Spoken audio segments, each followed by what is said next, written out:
bastante exemplar. Não sei, eu também tenho encontrado muita gente que não acredita, que acha que o mundo já não tem mais saída e apresenta o que acontece no Vietnã, o que acontece do outro lado do Atlântico.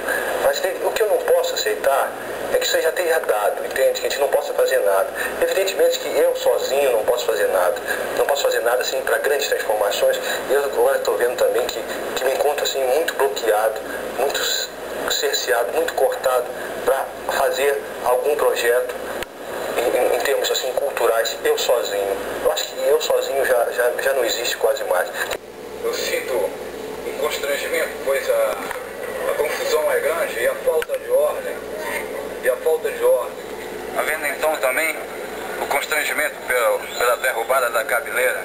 Bem, quanto ao servir o exército, eu acho uma grande coisa, pois o cara tem mais um caminho na vida, mais uma coisa a aprender, mais uma coisa que ele vai entender,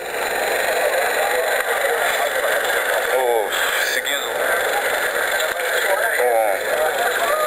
um caminho, quer dizer, aprende mais um pedestal da vida, é mais um andar que ele sobe para a sua carreira. Eu me sinto emocionado porque essa é uma das primeiras fases do homem, quer dizer, na formação dele. E hoje é um dos dias que eu nunca me esquecerei na vida, pois entro para o serviço militar honrando a pátria e defendendo a nação contra os perigos que pode causar.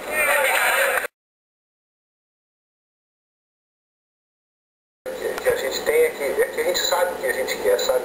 A gente sabe que não pode aceitar uma sociedade desse tipo, a gente sabe que não pode aceitar uma sociedade que esmaga as pessoas, esmaga as personalidades. A gente sabe que a gente não pode aceitar uma sociedade que arrebenta com a mulher, arrebenta com os homens, faz com que uma mulher, depois dos 40 anos, já não tenha mais nenhum gosto de viver, que um homem aos 30 já não tenha mais ilusão alguma, que não saiba mais sonhar, que não possa mais sonhar e que também não possa viver.